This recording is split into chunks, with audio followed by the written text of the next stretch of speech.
Hello, dear one. Welcome to Love M podcast. My name is Marta, and I am a continuous student of life. In my nearly 4 decades of life, I wore a few hats, from a fashion model to a yoga teacher, nutrition coach, transformational game guide, and now a podcaster. But my true passion lies in the evolution of the human soul. On this podcast, I sit down with beautiful human beings from all walks of life to witness real-life testimonies of love, truth, and faith. My hope is that both you and I can learn and evolve from it. Now let's get to it. Enjoy. Hi, everyone. Welcome to Love M podcast. My guest today is Len Bulmer. Len has volunteered for nearly 40 years. It has allowed him to be a creative and helpful and passionate person. He set out to demonstrate love to others and found it for himself. As part of his lifelong learning journey, he joined Toastmasters 17 years ago, which is where we met, Len and I. Toastmasters is an organization dedicated to helping people find their voice as they progress towards becoming effective and ethical leaders. It has enabled him to grow and learn and to expand in the ways he has never thought possible. He has mentored and coached groups and individuals, myself included. He has given hundreds of speeches, and I am so excited to speak to you today, Len. Hi. Well, hello. Thank you for that nice introduction. Thank you for being here. Len, how are you doing today? Are you excited?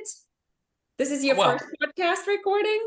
Yes, this is, but I'm mostly excited, I've got to say, I'm really excited to be talking to you today, Marta, and I'm also excited today because I'm here. It's a beautiful day. The sun is shining. It's warm.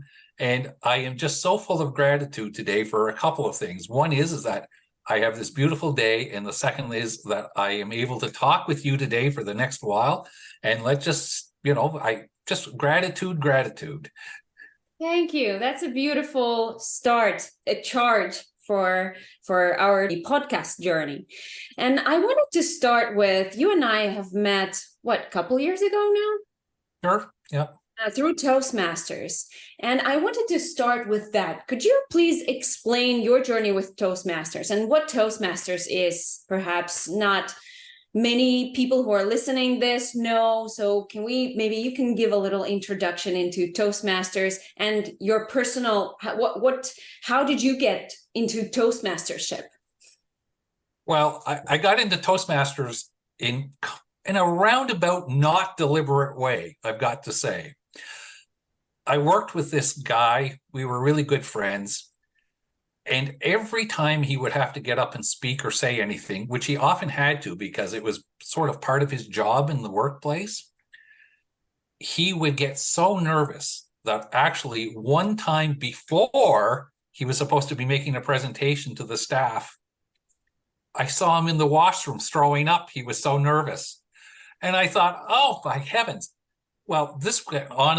And then one day he came to me and he said, do you know, in the company, we're starting a Toastmasters club. I thought, Toastmasters? What's that? Got something to do with burning bread? What is this guy talking about? So I said to myself, okay, well, this sounds like a curious thing. And he asked me, would you come to the first meeting with me? Because he was so nervous and anxious. And I said, sure, why not? I got nothing else better to do at lunch hour. I'll go with you to this meeting. And off we went. And it has been the start of an intriguing journey. And one of the things that happened, by the way, was my friend who was so nervous that he was throwing up in the washrooms before he had to speak actually became a speech champion. He is such a beautiful, wonderful speaker today. And I saw from that it is something that really works. So what happens in a Toastmasters meeting, like really quickly, like you go in there and so it has 3 or 4 parts. They introduce everybody, and it's a lot of fun. And then there are certain parts to it. People prepare speeches. It's all planned out as to how they prepare speeches. And they're evaluated on those speeches right there, how they did. So they receive But feedback. also, we also do like impromptu speaking, as you know, Mhm. Martha. So we practice impromptu speaking. So Mhm. I think those are probably like the three main parts of Toastmasters in the club. It's you speak, you evaluate. And it's really, really helpful. And it's really a lot of fun too. And I think the reason it works, because it's often puzzled me. I've seen so many people who join, and they don't join to learn how to speak, by the way. And neither did that friend of mine. Yeah. What do they join for, Martha? What do you think that most people join Toastmasters for? Well, I hear a lot of people want to find a community, or they want to learn English, or they want to, well, the one with things anxiety speaking in front of Right. I think, yeah, the, most it people, was most that's people why I join joined. Toastmasters Yeah. to gain confidence, Yes. That's why I right? joined. Yeah, I think that I've heard that many, many times. Mhm. Now, I was one of those guys. I was the opposite. Mhm. When I got up and spoke, I was full of confidence. I never had my friend's problem. I was never throwing up in the washroom before I had to get up and speak. I would march into the room and I would just give a speech, or I would, whatever, I would give an evaluation, whatever. But what I found out in all my years in Toastmasters, and it didn't take me too long, was I had misplaced confidence.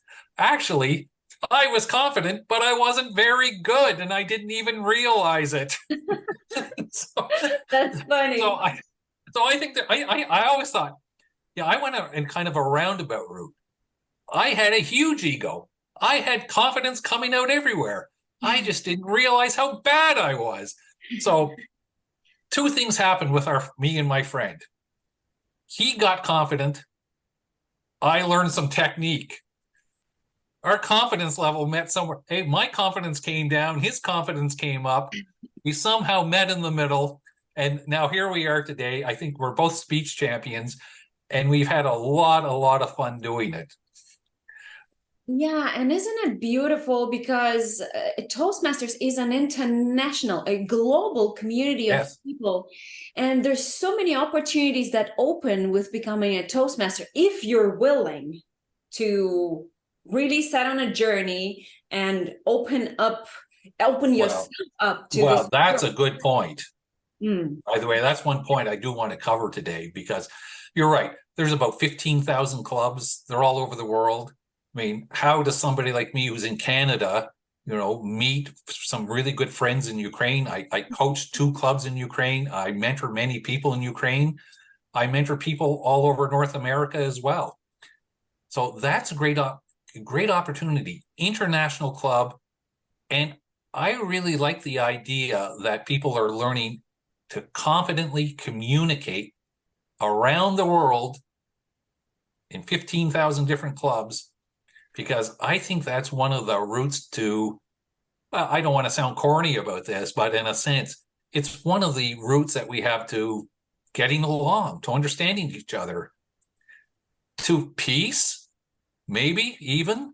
I mean, after all, I think the historical record shows, right, that people who talk with each other and to each other are people who tend to get along a lot better. But I want to talk about one thing you raised, and it's this: who is Toastmasters not for?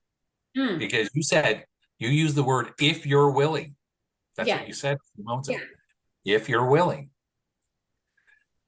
The one thing I have found that their Toastmasters is not for some people because of who it is for. And who's it for? It's for people who are self-motivated.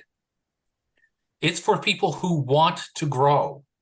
yes. It's for people who want to help other people grow. And I've been in many situations and seen this many times in many different circumstances over the 17 years, where somebody might have been told, for example, you have to go to Toastmasters because it's a proven place for you to become a better communicator or a better leader. But making somebody do something isn't work. There's no boss at Toastmasters. It's all what you put in. And it's been one of the great lessons of my life, honestly. I knew it, of course, in my head, but now I also know it in my heart because of Toastmasters. If you put a lot into Toastmasters, you will get a lot out, but nobody's forcing you to do it. And there are a lot of people in the world, I've discovered, who won't do it if they're not made to do it, whatever it is.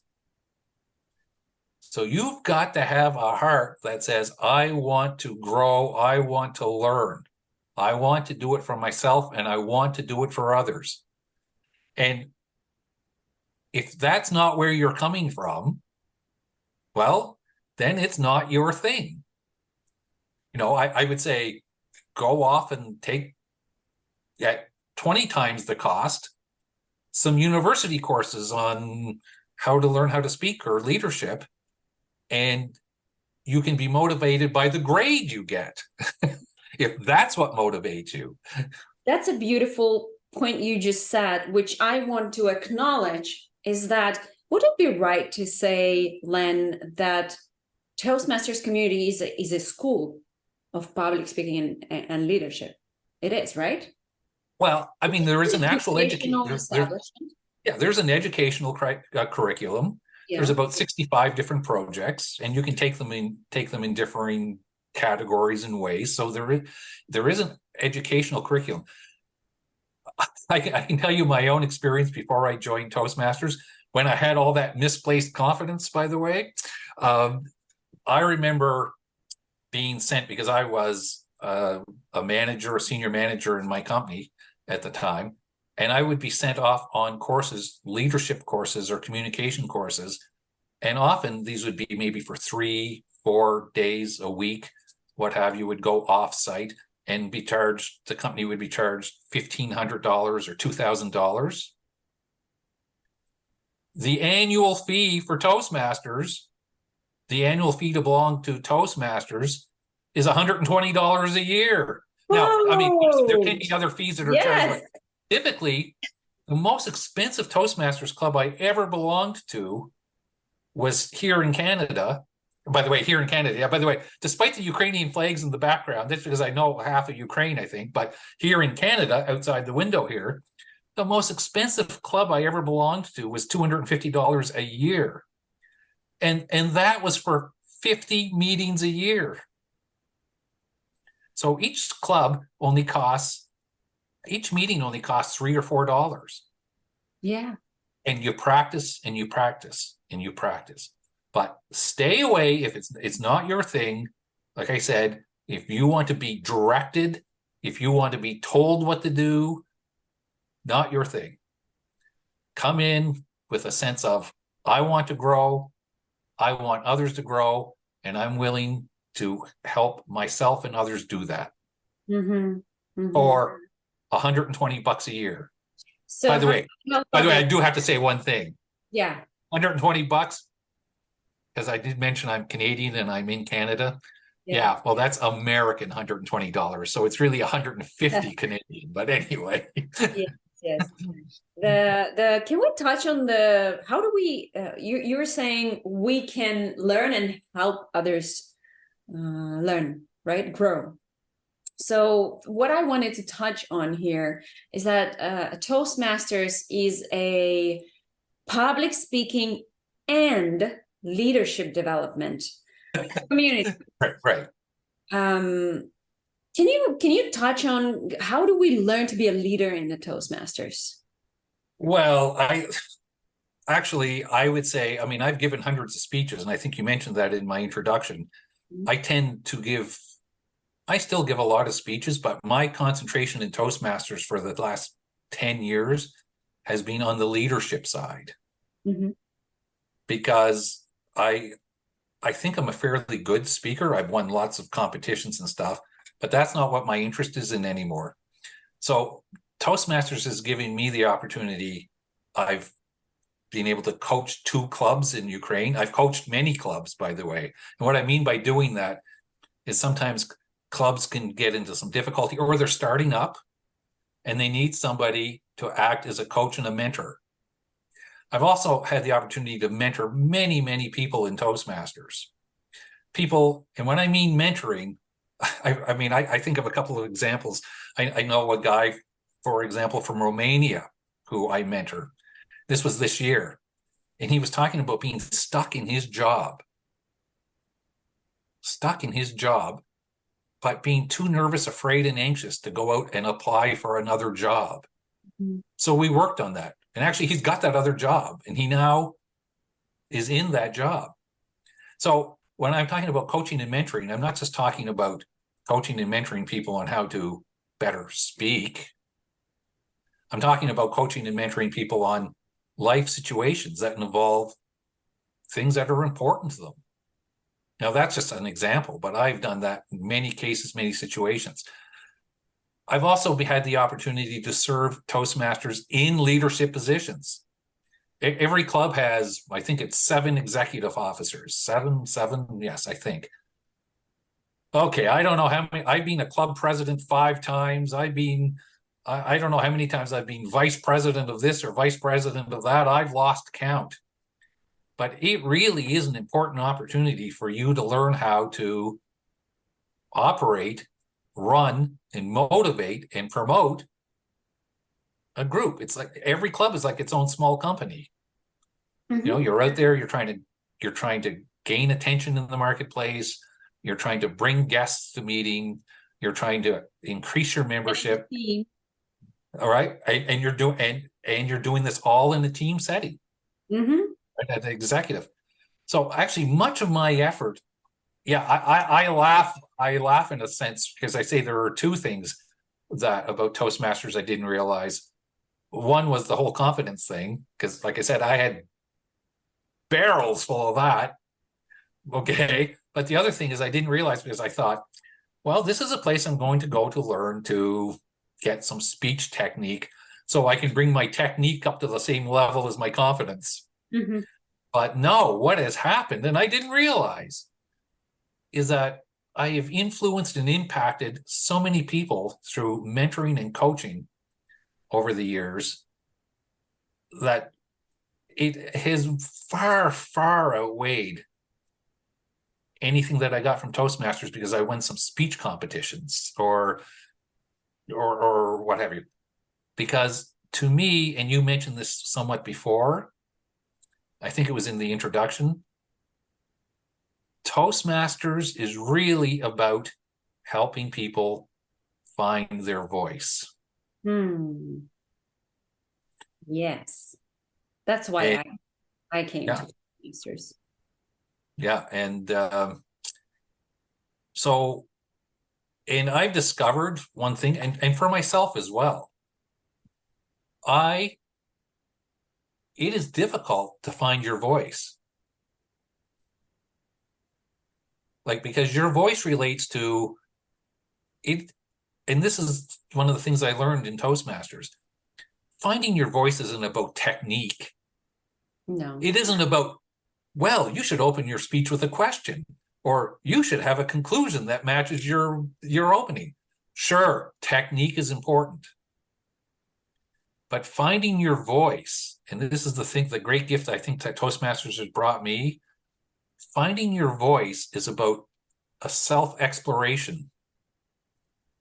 I've given, I don't know how many speeches, hundreds for sure. Every one of those speeches was an opportunity for me to sit back and reflect about something in me that I wanted to convey to an audience. Every one of those speeches was a little part about me finding my voice. Mm-hmm. But equally about finding my voice, I was thinking the other day, I think I've been to 2,000 Toastmasters meetings. because I belonged obviously to more than one club at a time, and I'm coaching here and I'm mentoring there. So I think in those 2,000 meetings, I've probably heard 3,000 speeches. So I've given, I don't know, several hundred. Those allowed me an avenue of self-exploration to go into myself, to say things that I thought were important to voice out there in the world. But those 3,000 speeches have affected me even more. I've heard 3,000 people get up and tell me their stories. And some of those stories, some of them are joyful. Some of them are insightful. Some of them are impactful. Some of them are tragic. Some of them are sad. Every one of those speeches, 3,000 gifts to me that I then took away and thought to myself, what's that mean to me, what that person said? I think particularly of a couple of friends of mine in that first Toastmasters club I was in.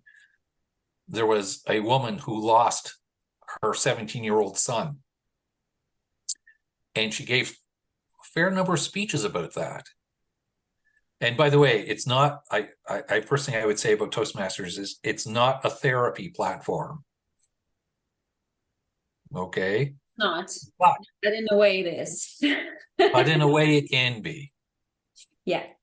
So as she was reconciling her feelings, as she was coming to terms with her crisis, as she was coming to try to get through what she could, that she didn't know if she could get through it or not, and the speeches that she gave, those were things that her audience internalized. Because you know what? We live in an age, Marta. Oh, sure. We live in an age where I can sign on to Instagram or Facebook or, hey, TikTok, and I can find out all sorts of superficial advice. Man, I can have memes and tropes thrown at me all day. But when somebody's getting up and telling you about how they are reconciling with grief in a small room, there's maybe 15 or 20 of you, like, this is authentic. I've had people who've talked about the passing of parents. I've listened to speeches about people talking about joys in their life that they thought they could never achieve or have. I've had people talk about surmounting obstacles. I've heard these speeches about surmounting obstacles that they thought impossible and how much joy that brought them. I've heard people tell me how to grieve. I've heard people talk to me about how to celebrate. I've heard people talk to me. I've cried. I've laughed. I'm not kidding. I have cried. I've laughed. Man, even some days on the screen today, if I'm in a hybrid meeting, I got to hide my emotions and turn the screen off. But you know what, Marta, I really believe those 3,000 speeches, not the 300 or 400 I gave, although those were important to me, the 3,000 speeches that I heard, those authentic speeches. I heard all of these stories from all of these people over all the years, and it made me different. Mm-hmm. It made me more whole, more complete. And many of my speeches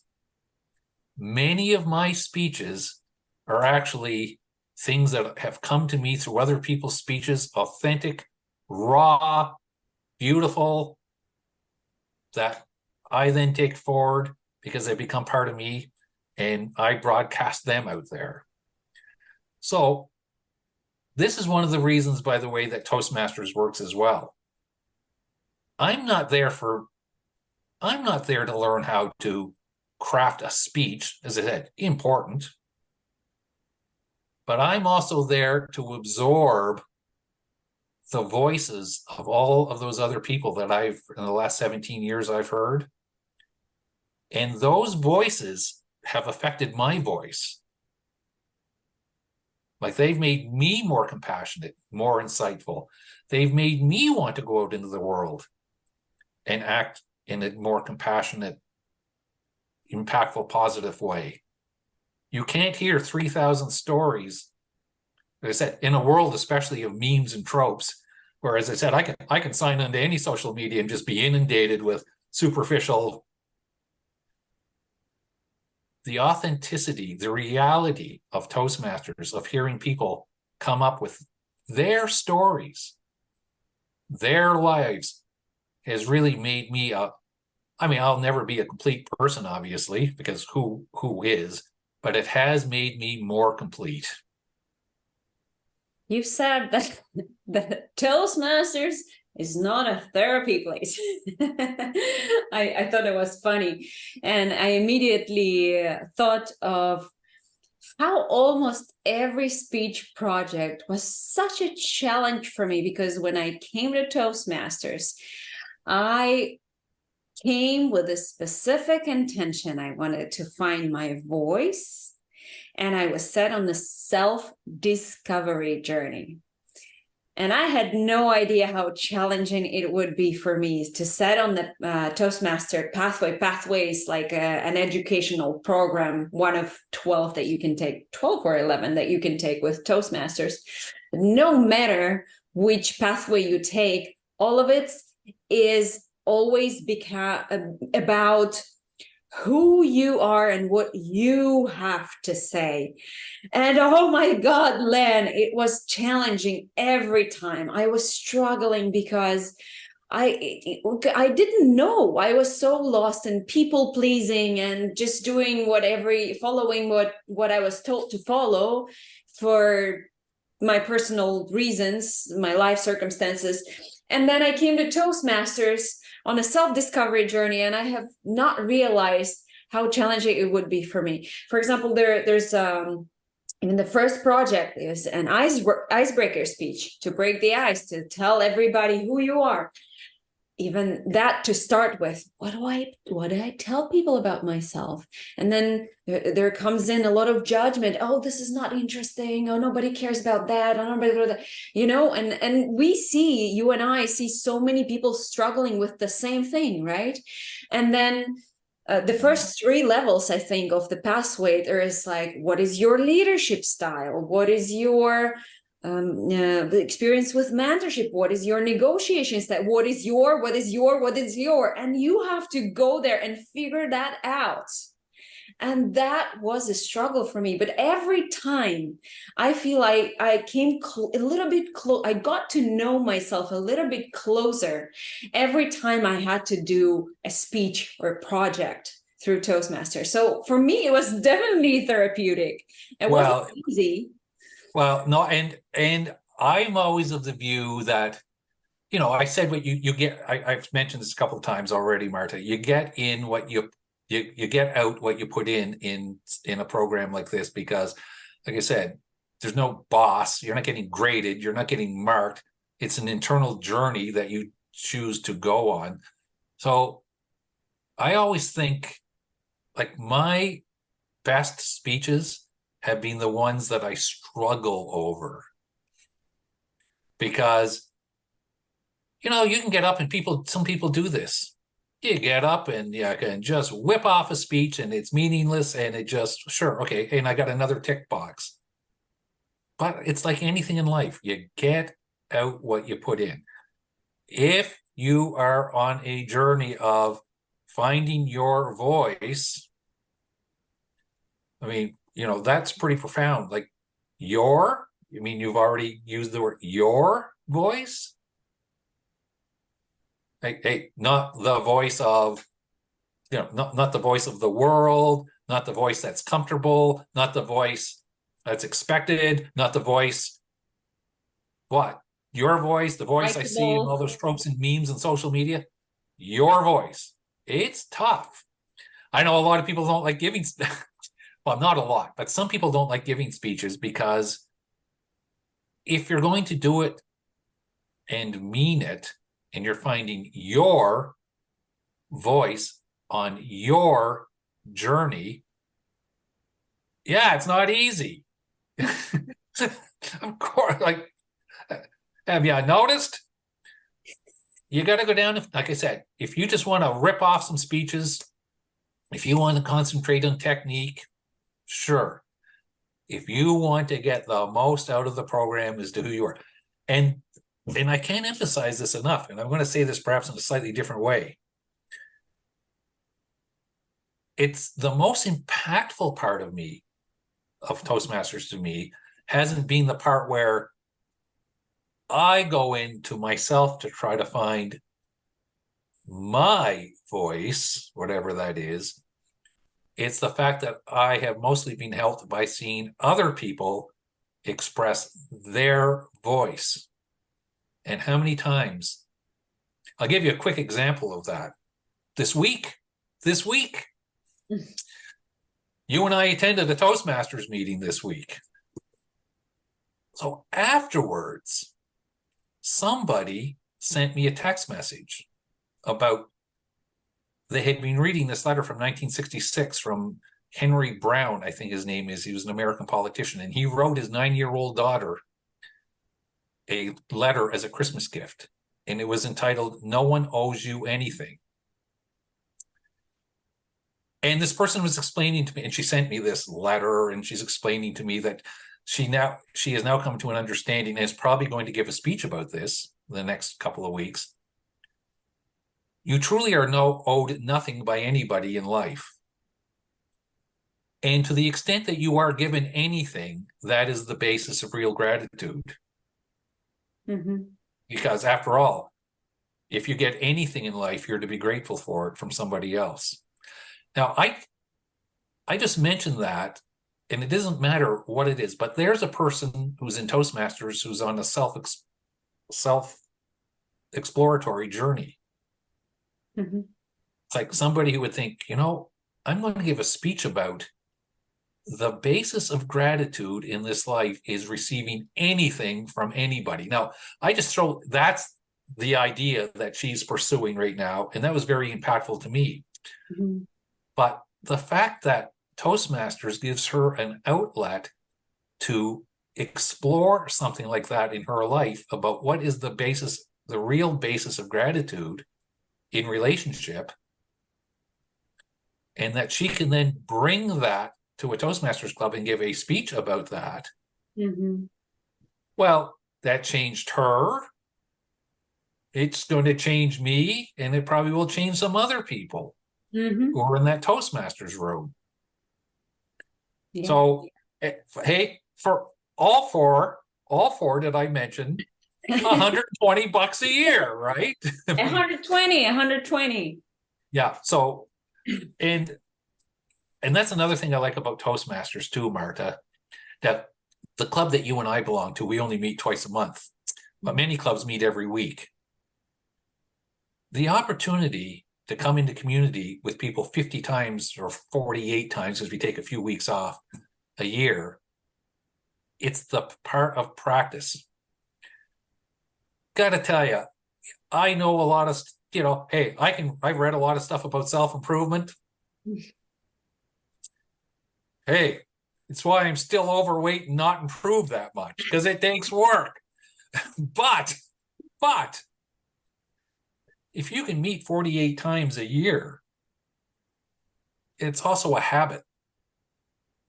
You go, you practice, you practice, you practice, you practice. It also provides me a forum for doing that, which I would, honestly, would I begin to some deep diving explorations? And no, but the fact that there's a mechanism and a forum for doing it is important too. Yeah. There's so many benefits to Toastmasters, but I agree. It's challenging when you are not really motivated in putting in the work to develop yourself. If you don't know what you need it for, then it's challenging. But it has so much potential for a growth of a professional, for a growth of just a human being as you are, because you can learn these skills and use these skills at home, with friends, also in the office, everywhere. You just become a more confident communicator, more confident person. Forget the just Yeah. person in yourself everywhere. Then you bring yourself everywhere you go, right? So once Well, you're and I think that's an important point too, because you talk about the link between being confident in communication and confident as a person in your personality. Mhm. We are, as human beings, we are communication machines. Yeah. We think symbolic. Hey, even when our mouth isn't moving, transferring symbolic messaging to each other. That's a miracle that we can actually say and receive and understand. It never stops for most of us. Hey, when my mouth is shut, my brain's still doing it. Yeah. If we aren't confident, communication is the basis of social group dynamics. I mean, let's face it. You can bring 20 people together, and if they just sit there and look at one another, there's no social group dynamism going on. It's only when we actually start communicating with each other. And there are so many people, I find this too, that I don't know what your own experience is, Marta, but when you are confident in your communications, you will be confident in your psychology and confident in your personhood. I also truly believe, there are so many people who have been so injured in their social functioning and in their ability to express their voice, perhaps when they were children or trauma or had some life experience that has taught them the lesson that they are not worthy and their voice is not worthy to be heard. And so even though Toastmasters isn't a therapy, yes, and by the way, I do caution people about getting up and, using the podium or the front of the room as a therapy couch. I do caution, but one of the things that I've noticed about Toastmasters is that people who have been, maybe their grade 5 teacher told them they were stupid. Maybe they didn't receive praise from their parent. Maybe they were told whatever. They didn't Highly receive critical parent, which is yeah. also we're learning how to evaluate. This was such a gem for me because I was so fearful of giving feedback to. I was a huge people pleaser before, and that's because I also didn't know how to give an effective feedback that helps to build their confidence, to support them, but also give them room for growth in a way that doesn't break them down, but helps them, lifts them up. And that's something that I learned in the Toastmaster. I'm so happy about it. And That's, to me, that's the most important aspect of Toastmasters. That's been the part that's had the most impact in my real life. When I had people reporting to me, or had teenagers, or dealing with my spouse, or whatever. There are two major things that you learn in Toastmasters. One is how to speak, how to find your voice, as I say. And with all the leadership stuff that goes around that also brings you confidence. But I think perhaps the most important part of Toastmasters is you learn how to evaluate. Yes. Because you know that first club I belonged to, Marta, I mentioned it was a workplace club. Oh my heavens. Well, there was a problem with that because we're all in the same workplace. So the meetings would be, I think they were every Wednesday from 12 to 1 or something like that. And I'll tell you a little funny story about that in a second, but you could see these same people at 2:00 in the afternoon in a meeting. So it was pretty hard to tell them that they gave a speech that stunk at 1:00 and then be asking the guy across the table to give you some money for a budget at 2:00. So people tended to, I've got to tell you, because I do workshops and feedback and evaluation, and I usually work this little story in. So we're in that group, and this woman is giving a speech. And we all know that despite the fact that she says that she can take criticism all day long, her skin is really about that thick. Okay. She gets up and she gives a rotten speech. A rotten, rotten, rotten speech. It was like, this ruined my day. This just like, wow, it was negative. It was blah, blah. I don't even know like what language you gave it in. So do you remember that guy I said, that friend of mine that I said I went to Toastmasters to be with him so he wouldn't be nervous at his first Yeah. meeting? So he's sitting beside me and I'm sitting there thinking, oh no, like we know how sensitive she is. She finished the speech and I wrote to him on a piece of paper, what am I going to say about that? And I slid the piece of paper over to him. So, and he picked it up and he wrote something. And I thought, thank heavens, he's giving me some guidance as to something to write or to say to her, because the evaluation's in 10 or 15 minutes. And what am I going to say? Anyway, he puts the note back to me and I pick up the note and I will never forget what it said. It said, wow, it really sucks to be you right now. Oh, that's So great. I often I tell that story often. By the way, I've told that story with that guy in attendance at some of my workshops, and he actually has the grace to blush a little. But the reason that I tell that story is because, yeah, it is hard sometimes to give feedback, to evaluate something and give feedback. And those were my early days in Toastmasters when I was told how much it really sucked to be me at that point in time. Today, I've learned in the room, in a Toastmasters room, in my life, interacting with people, coaching, mentoring, and what have you. Yes, I wouldn't have to slide that note over anymore. I can deal with it on my own. And I do agree that sometimes it does suck to be me to have to give some feedback and evaluation, but at least I figure, well, I'm not perfect at it, but I am a lot better at giving feedback and evaluation than I used to Yeah. be. Yeah, it is. We've all been there. I remember my first evaluation. Oh my God, I was terrified. And I got a speaker with quite strong Indian accent. And boy, you're up for a challenge, because not only do you have to give some positive feedback as well as points of improvement, first you have to be able to hear and understand. Well, you haven't been in Toastmasters as long as I have, but I'll tell you, you've been around long enough to know, as I do as well. Well, you would think, oh, being in this room, in this artificial setting where people are giving speeches well, how hard could it be to give feedback and evaluation?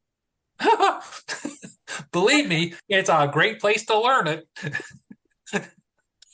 Oh my God, my God. And yeah, and especially now that since the pandemic, we're all on Zoom, not all, but a lot of our communities on Zoom, that made it possible for us to have clubs with international communities.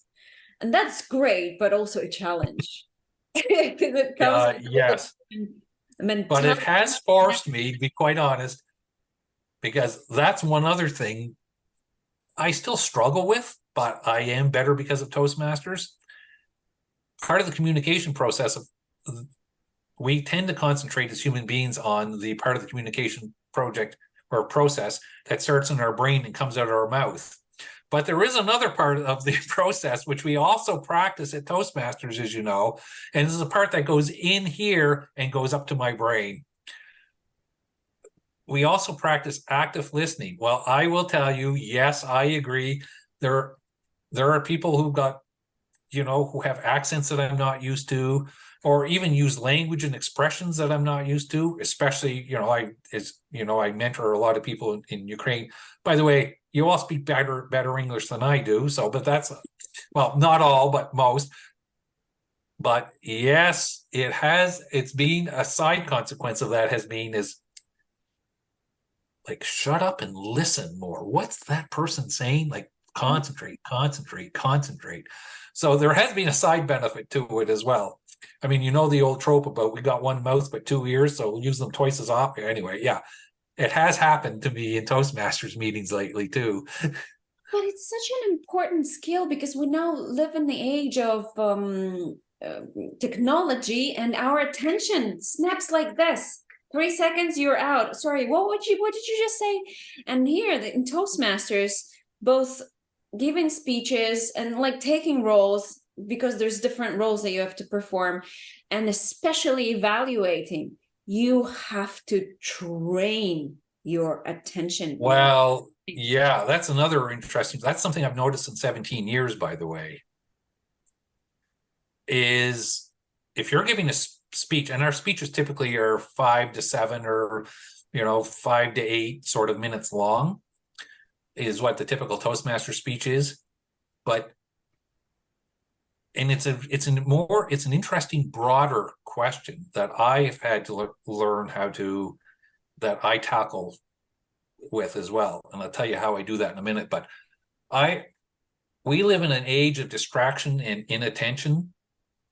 You expect me to sit down and self-reflect to come up with a speech that's going to last 7 or 8 minutes?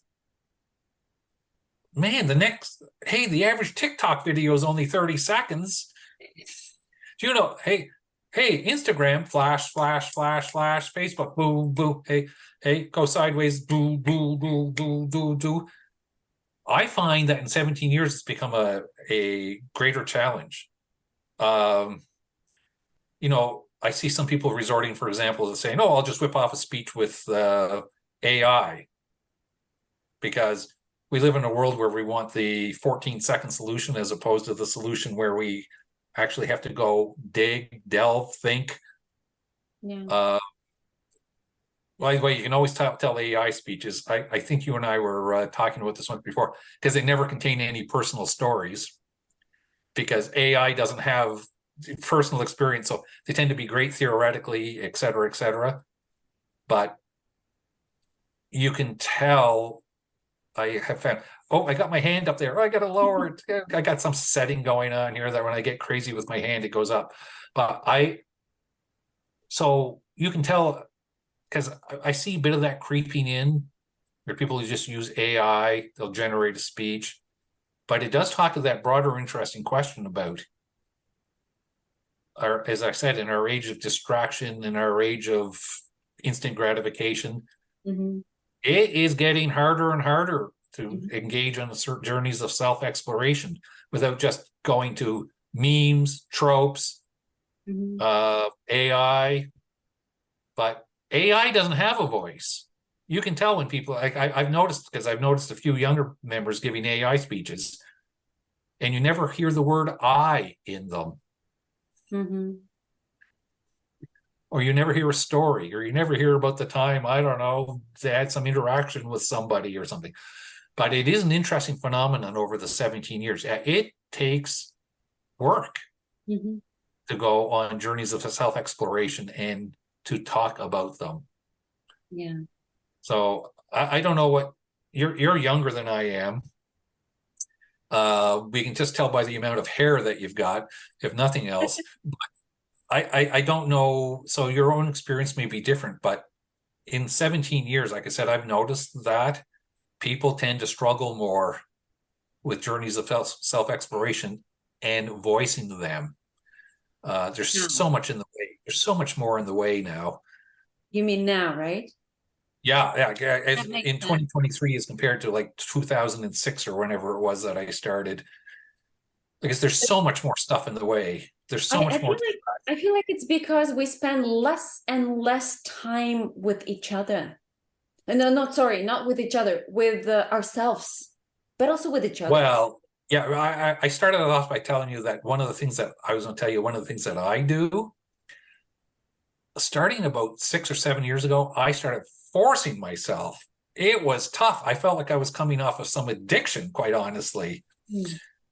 I started forcing myself to read for at least 1 hour a day, to pick up a book, weirdly enough, and go and read for an hour, because I found that my self-exploration journey was being short-circuited because I was so distracted by all of this stuff that was flashing in front of me all the time. I couldn't get it. And it was, well, it's not even in front of you. It's somewhere back here, because I think it comes in between you and you. Mm-hmm. You know, the you that does the exploring to go find the you inside that it needs to find. It comes in between it. Mm-hmm. And so I just said, okay, I'm going to I found it so tough for a year. It's like, no, I just want to go back and look at videos, or I just want to scroll through this, or, oh, I haven't. But I also noticed my speeches started improving more. It's like, oh, okay, you're gaining some attention span, but attention to yourself span. It's like what it forced me to do was be more attentive to myself, Mm-hmm. as opposed to attentive to going past. Everything. Yeah. No, Everything. Yeah. Everything and nothing all at the same time. Exactly, and nothing. Yeah. Wow, Len, oh my God, it's almost been an hour and we haven't even touched on the volunteering stuff that you've I been thought that, doing. yeah, Martha, I thought we were supposed to be talking about volunteering Oh today. my Oh God, my you God, know what? Martha, it's the only thing that I actually prepared for. You know what? You know what? We will have to get you back on this podcast in season 2 then, Len, because I really want to talk to you about the volunteering stuff. But now to finish this off on a beautiful note, and since we've been talking about Toastmasters and specifically about finding your voice, so since you found your voice, what is your message to the world, Len? Well, it's a good question. I realized somewhere along the way, after I wasn't in Toastmasters for too many years, I became by nature, I'm fairly sensitive and empathetic, or I want to make sure I say that right, because it might sound like I'm trying to say I'm pathetic. No, but I empathetic. knew you were going to say that. Yeah, let's make sure I get that pronounced right. Empathetic as opposed to pathetic. One of the effects all those speeches had on me, I think one of the ways they changed me and has affected my voice the most, I started really, really appreciating, Marta, that everybody has their story, their life, their experience. And it really expanded me, because I started realizing that so many of those journeys and lives that I was hearing through those speeches were so different than mine. It expanded my ability to be sensitive, empathetic. It expanded my ability when I'm speaking, when I'm exercising my voice, to be more expansive. I grew up, I did not, in some respects, have an easy childhood, but for the most part, I grew up in a pretty middle-class North American environment. I started hearing through all of those voices that were coming at me about people who lived different experiences. It changed me. I want to emphasize that again, because I said, I've given several hundred speeches and I've heard 3,000 probably. And I mentioned that the impact those had on me, those speeches changed me. All of a sudden, I started seeing people as being people.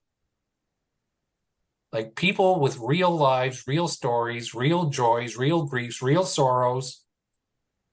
It's hard sometimes to absorb all that, but it has made my voice, but it hasn't made my voice. You haven't heard that last speech I gave yet, because it's about the importance of not just exercising voice, but exercising action. Because that is my final message about Toastmasters. we go into Toastmasters to find our voice, but we do it for the purpose. And I try to do this. I'm not perfect, of course. The reason for finding my voice isn't just so that I feel good. The purpose for finding my voice is so that I can go out in the world in an ethical way and help others, whatever that looks like.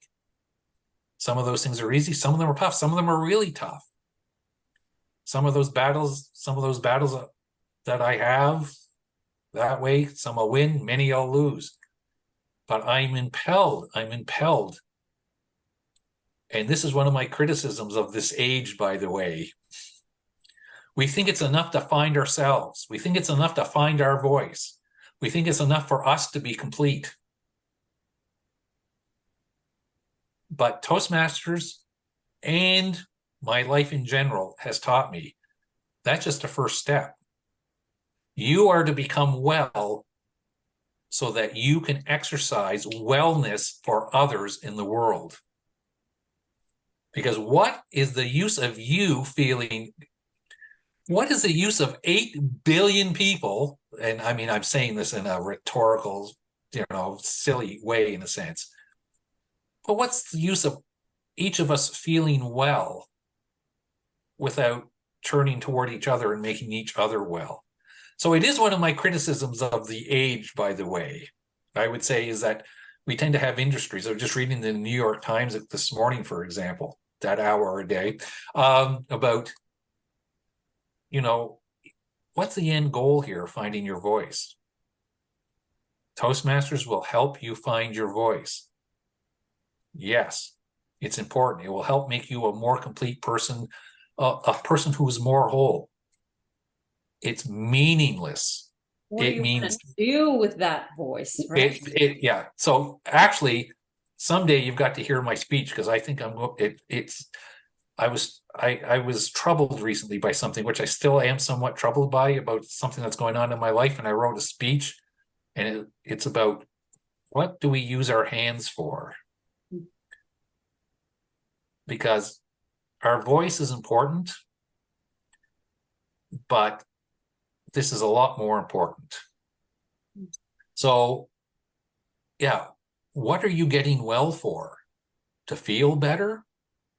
Is that why you go off on an exploration in Toastmasters to find your voice? It's the first tiny step. Of course, like any step in any journey, the first step, as they say, is the most important. So it is the most important. But there's many, many steps after that. And that, you see, my good friend Marta, is where we were now supposed to segue into. Yeah, volunteering. You found your voice, Len. What the heck did you do with it? So that's, that's season 2 or 28 or whatever it is, however long you're around. But that is an important stepping stone, truly. Yes. I'm very much looking forward to that. And Len, such a beautiful message. Thank you. Thank you. It was our how do you say that part when in the end of the movie they give you a sneak teaser to the next part? A teaser, I think. Yeah, it was whatever. A little teaser into the season 2 with Len Bulmer, you guys. Len, thank you so much. I really enjoyed this conversation, and I can't wait to have another one with you on this podcast. Thank you for your time. Thank you. Okay, well, thank you so much for asking me. It's one of the things that made me do, Marta, is I talk about when you're giving speeches about having to take the deep dive and go in and find out what it is that you want to say. So this also gave me the opportunity as well to think, okay, sure, let's do some deep diving here. And I really, really appreciate it so much. Thank you. Me too. Thank you so much, Len. I'll see you in the next season. Okay. Bye-bye, everybody. Bye. Thank you for listening to this episode of Love and Podcast. If you found it valuable, please like, share, and subscribe to my channel for more content on personal well-being. Stay blessed. I love you.